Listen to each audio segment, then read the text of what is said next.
Here's the question I think is on so many Americans' minds. They saw the list that we read here earlier on in our opening statements, all the things Google has done. Google is siding with the World Health Organization over anyone who disagrees with them, even though the World Health Organization obviously lied to America, obviously shills for China. Google's siding with them. YouTube is siding with them. We have the history of all the things Google has done and the history of what happened in 2016 in the election, where they obviously, according to one of your multicultural marketing executive, tried to help Clinton. And here we are 97 days before the election, and we want to make sure it's not going to happen again. We want to make, can you give us two assurances? One, you're not going to try to tailor your features, configure your platform in a way to help Joe Biden. And second, that you're not going to use your search engine to silence conservatives. Can you give us those two assurances today? Congressman, on our search engine, conservatives have more access to information than ever before. And we appreciate that. That wasn't the question. Can you assure us today you're not going to try to silence conservatives? And can you assure us today you're not going to try to configure your features, as Ms. Murillo said you did for Clinton in 2016? Can you assure us today you're not going to do the same thing for Joe Biden in 2020? You have my commitment. It's always been true, and we'll continue to conduct ourselves in a neutral way. Appreciate it. Yield back. The chair now recognizes the gentlelady from Pennsylvania, Ms. Scanlon. Thank you, gentlemen. I'd like to redirect your attention to antitrust law rather than fringe conspiracy theories. Mr. Bezos, our investigation... Mr. Chairman, we have the email. There is no fringe... Excuse me, it's not your time. Mr. Jordan, you do not have the time. Please be respectful of your colleague. She controls the time. Put your mask on. Put your mask on. Mr. Jordan. Mr. Raskin. Mr. Jordan. You want to talk about masks. Mr. Jordan, Ms. Scanlon. Why would the Deputy Secretary of Treasury unmask Michael Flynn's name, Mr. Raskin? And what I want to know is, when someone comes after my motives for asking questions, I get a chance to respond. The gentlelady is recognized. Thank you, Mr. Chairman. Thank you for being here. Thank you for your service to our country. Ambassador, should ambassadors ever try to influence host country elections?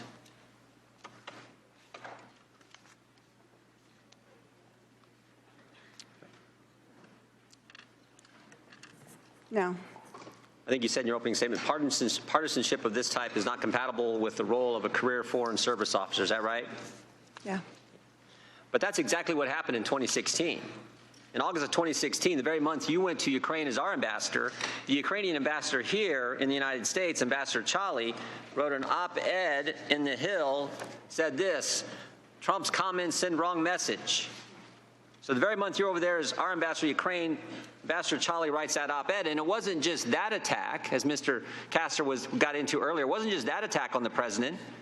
We had former Ukrainian Prime Minister Yatsenyuk, who criticized candidate Trump. We had Mr. Avakov. I believe earlier you said, Ambassador, that Mr. Avakov was the individual who first alerted you to the efforts of Mr. Giuliani.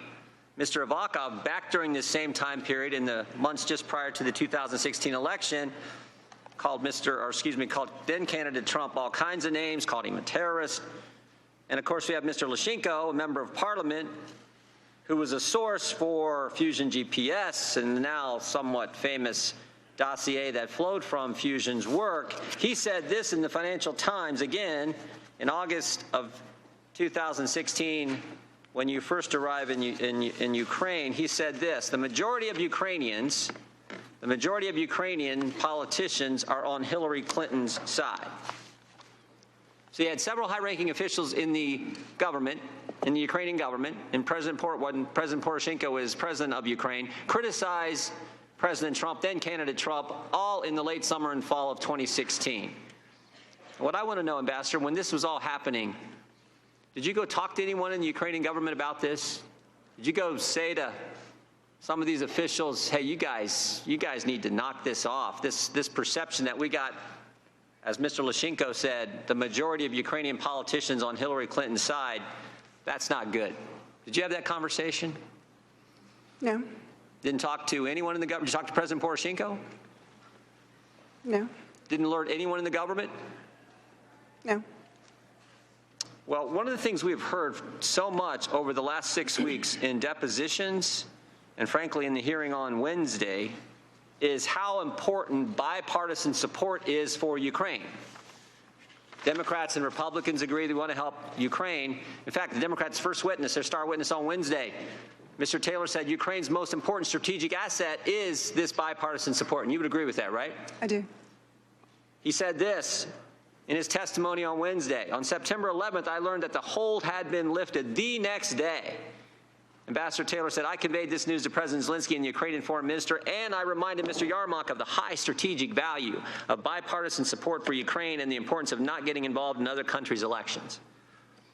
So what I'm wondering is, this is the day after the aid's been lifted that Ambassador Taylor made this statement to the Ukrainian government. And he makes this after there's nothing been done by Ukraine to influence our election. Because President Zelensky didn't announce he was doing an investigation and the aid was lifted. But he felt he needed to say that. But in 2016, when we know that the majority of Ukrainian politicians want Clinton to win, because it was said by a member of parliament, when the ambassador to the United States from Ukraine writes an op-ed criticizing then candidate Trump, when Mr. Avakov calls candidate Trump all kinds of names, nobody goes and talks to him and tells him to knock it off. Did you have any conversations, Ambassador, with Victoria Nuland or Secretary of State Perry about what was going on in 2016 and this majority of Ukrainian politicians being for candidate Clinton and not and opposed to President Trump? No, I did not. No one did anything. No one did anything.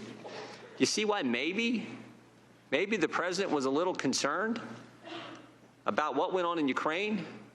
And you couple that with the corruption level that we know exists in Ukraine, you add to that this idea that he's not a big fan of foreign aid, why he might be a little concerned about sending the hard-earned tax dollars of the American people to Ukraine?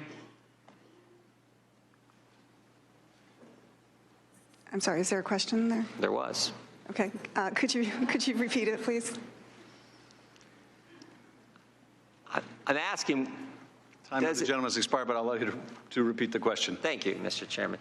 I'm asking, maybe we can kind of see why the president was a little concerned when you have the highest ranking officials in the government, the ambassador criticizing him, parliamentary member Lashchenko criticizing him, when you have Avakov, the guy who first told you about Giuliani, criticizing him.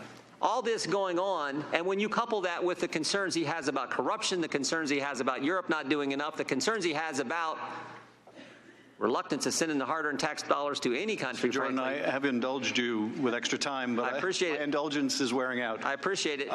There is a question, right? Our indulgence wore out with you a long time ago, Mr. Chairman. Well, I'll tell you that. But I'm about to gavel you down, so if you have a question, I suggest you. I'm asking her: do you think there's maybe a reason that this was that President Trump's concern was justified? You know, I can't speak for the president on this, but what I would say is you've listed a number of actions. I think from my point of view, that doesn't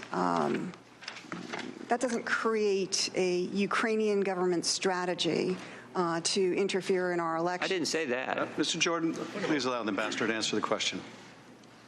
So I would just say that, you know, U.S. politicians will often criticize policies of foreign counterparts, even perhaps during their elections. You know, this happens in politics, and I think that it doesn't necessarily constitute interference. Would you ever write an op-ed critical of a presidential candidate in Ukraine? Jordan, your time has expired. Mr. Welch, you're recognized. Thank you, Mr. Chairman. Mr. Shapiro, you talked about white privilege, and just this week, I had a conversation with Rachel Lazar, who's done some work, a Jewish American woman who's done some work on this area, as well as having extensive conversations with Dr. Greg Parks of Wake Forest University, who's also talked quite a bit about critical race theory. And it's my understanding that white privilege is not telling individuals that they cannot speak, but it is a term for societal privilege that individuals have as a benefit of their white skin. And I don't think that, and I think universities would be remiss to then say that because you're white, you're not allowed to say anything that's critical of white people. I didn't know that white privilege actually went into that sphere. My understanding is it's just, and the issue is that white privilege makes people uncomfortable to talk about the societal privilege that they have. Well, to me, what I say on campuses all the time is if you want to cite instances of racism that we can all find and fight together, that's something that I am more than willing to stand next to you and fight, because that's obviously stuff that we should fight together. But when you just say that there is a white privilege out there in the ether and that by dint of birth your skin color generates for you an advantage, what you're really saying to people is that your view is less valuable because you have not experienced what I've experienced. And that is an identity argument, that's a character argument, that's not a rational political argument that can actually be taken on in any way. It's more of a cudgel and a club than it is an attempt to open a discussion. Well, I think it's a demonstrable evidence that through society's demographics that being white has societal privileges that being black does not. But we can talk about how that manifests, because that's I'm also interested in what you just said now, was that you would stand next to anyone who has this. So, Mr. Shapiro, my question to you is, for Ms. Dunston, the tying the noose around the campus and writing messages that target African-American young students, would you consider that hate speech, and then would you stand next to her and fight for her? As I say, I would. This is the first I'm hearing about it, honestly. But really, yeah. But from hearing about it, maybe because it's local. I mean, I'm from LA. But in any case, I'm more than happy to stand alongside her and fight whatever group was responsible for this. Not only more than happy. I mean, you're talking about the alt-right. Again, I was the #1 target of anti-Semitic harassment from the alt-right last year. So I'm more than happy to do all that. And I think there's one more distinction that has to be made. When we talk about cases like Taylor's, they're horrific, and the administration is siding with Taylor. Okay, the administration is doing the right thing by Taylor, or trying to do the right thing by Taylor, as they should be. And I think that we need to make a distinction between cases where the administration is actively participating in the suppression of speech and cases in which the administration is trying to do the right thing in order to punish people for